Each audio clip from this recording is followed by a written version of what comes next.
여러분 안녕하십니까? 8월 17일 뉴스 플러스 시작합니다. 먼저 증시 상황 배성재 기자와 알아보겠습니다. 기자, 오늘 우리 증시 소폭 하락했네요. 그렇습니다. 기관 내 매도세가 상당히 돋보였습니다. 원달러 환율이 장중에 1110원을 넘어서면서 원화 약세가 이어지자 이 외인들도 오후 내내 매도를 했지만 막판에 사자로 전환을 한 모습을 볼 수가 있습니다. 네. 업종 전반적으로 지수가 좀 하락을 한 가운데 가스 관련주 그리고 천연가스 ETN이 상당히 상승하는 모습을 보였습니다. 간밤에 국제 천연가스 가격이 7%대 급등을 하면서 이 어떤 가격이 오를 것이다 이런 기대감이 반영된 것으로 풀이가 되고요. 예. 러시아와 우크라이나 전쟁 속에 각국에서 이 에너지 보호주의가 고개를 들고 있고 우리나라도 지난달에 이 한국경제TV가 단독 보도한 대로 한국가스공사 같은 곳들이 이 LNG 재고 확보에 비상이 걸린 상황입니다. 유럽에서 지금 러시아산 에너지를 대체하기 위한 경쟁이 치열해지고 있기 때문인데 유가가 떨어진다고 안심할 게 아니었습니다. 여기에 방금 전 발표된 소식을 보면 영국의 7월 소비자 물가 상승률이 10.1%. 이게 40년 만에 최대입니다. 그렇습니다. 지금 미국의 인플레이션은 정점을 지났다고 하지만 아직 정점이 오지 않은 국가들 더 많은 상황이 아닌가 싶습니다. 그런데 오늘 이 아시아에서 우리 증시만 유독 좀 좋지가 않았거든요. 특히 이제 자동차 쪽 주가가 안 좋은 거랑 관련이 있다고요? 맞습니다. 아까 전에 예고편에서도 나왔었지만 현대차가 전거래일 대비 3% 정도가 내린 19만 원에 장을 마쳤고 기아는 4%대 하락세를 보이면서 78,700원까지 내려앉았습니다. 간밤에 조 바이든 미국 대통령이 인플레이션 감축법에 서명을 하면서 이 법안이 이제 본격적으로 발효를 앞두고 있는데요. 그런데 이 전기차 이 세액공제 이 수혜 대상을 북미에서 최종 조립한 전기차만 한정을 하면서 이슈가 불거졌습니다. 예. 사실 이 문제는 법안이 만들어졌을 때부터 업계에서 계속해서 지적을 해왔던 내용입니다. 이미 지난 7일 한국자동차산업협회에서 미국 의회에 좀 이것을 보류해 줄 수 있느냐 이런 의견서를 보내지기도 했었고요. 로이터와 관련 내용을 어제 보도를 하면서 관련 이슈가 오늘 불거진 것으로 풀이가 됩니다. 이 현대차 북미 공장도 3년 뒤에나 가동이 가능하다라는 건데 그러면 이 자동차뿐만 아니라 배터리 쪽도 같이 문제되는 거 아닙니까? 맞습니다. 이 법안을 잘 살펴보면 배터리 업계 또한 문제임을 알 수가 있습니다. 이 미국은 앞으로 배터리 원료까지 꼼꼼하게 따집니다. 일정 비율 이상으로 이 미국산 광물을 채워라 이런 것이 이번 법안의 주요 내용이고요. 그런데 우리나라 배터리 업계가 중국에 상당히 기대고 있다는 점이 문제입니다. 중국산 원료의 가성비가 너무 좋다는 건데 최근에 이 중국과의 무역 수지가 3개월 연속 적자에다가 지금 4개월 연속 적자까지 유력한 것도 이런 것 때문인 것으로 풀이가 됩니다.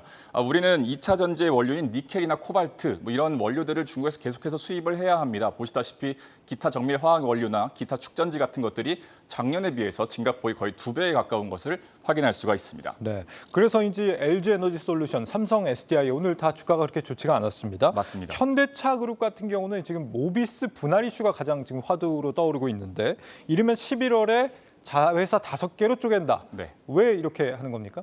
사실상 이 현대모비스의 모듈과 그리고 부품 사업을 물적 분할한다. 라는 소식으로 이제 접근을 해야 합니다. 예. 표면적으로 내놓은 어떤 이유가 있다면은 두 가지로 요약을 해볼 수가 있습니다. 하나는 현대모비스는 모듈과 부품을 생산하는 사업부를 떼어내고 연구 개발에만 집중한다는 것이고, 둘째는 이 불법 파견 논란에서 벗어나겠다는 겁니다. 생산 전문 자회사를 신설해서 이 자회사를 통해서 기존의 협력업체들을 고용하겠다 이러한 취지로 해석을 해볼 수가 있는데 일단 회사 측은 오늘 이 사업 구조 재편 등의 어떤 다양한 방안을 검토를 하고 있지만 아직 결정된 바는 없다 이렇게 공식적으로 공시를 했습니다. 예, 나름 당면한 문제를 좀 해소해 보겠다 이런 전략인 것 같은데도 이 이슈가 불거지고 나서 시장 반응은 그렇게 좋지가 않았습니다. 대주주 지배 구조를 강화하는데 이 현대모비스가 활용되는 게 아니냐 이런 시각들이 있는 것 같아요. 그렇습니다. 이거를 고지고대로 받아들이기에는 다르게 해석할 수 있는 여지가 너무나 많다는 거죠. 예. 정의선 회장이 현대모비스의 지분을 늘려야 할 이유가 지금 아주 명백합니다. 현대모비스는 그룹의 핵심사인 현대차의 지분을 21.43% 지금 제가 표로 가져왔는데요. 이 현대차 그룹의 어떤 지배구조의 정점인 기업입니다. 현대차가 기아를 들고 있고 또 기아가 현대모비스를 들고 있는 구조입니다. 원래 사실은 훨씬 더 복잡한데 간단하게 하기 위해서 핵심 3사만 가져왔습니다. 예. 그런데 정 회장이 보유하고 있는 지분이 보시다시피 0%대입니다. 이래서 계속해서 이 지분을 좀 늘리려는 노력을 꾸준히 이어왔고요. 그런데 갑자기 현대모비스의 사업 전체의 한 80%를 차지하는 이 모듈과 부품 사업을 분할하겠다고 하니까 다른 뜻이 있지 않느냐 이렇게 해석을 해볼 수밖에 없는 겁니다.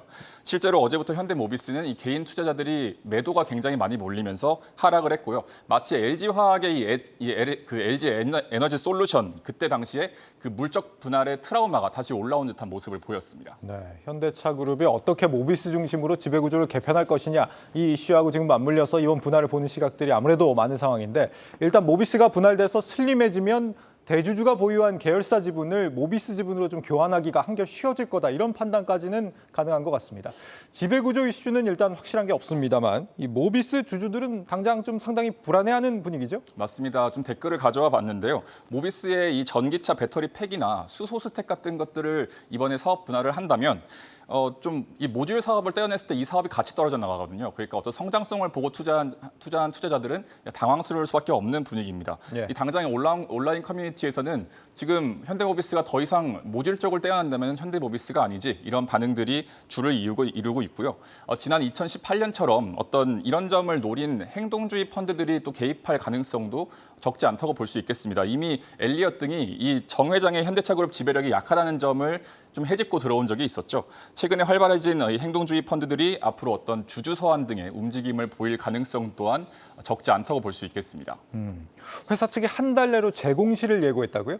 그렇습니다. 한 달 내로 재공시를 이제 예고를 하고 있으니까 아마 한 달 뒤 혹은 이 사안이 확정됐을 때 이 관련 사안이 다시 한번 확정적으로 공시를 할 것으로 보입니다. 알겠습니다. 끝으로 내일 살펴볼 주요 일정들 살펴볼까요? 네, 뭐 잠시 뒤에 미국에서 이제 7월 소매 판매와 FOMC 정례 회의에 대한 의사록이 공개가 됩니다.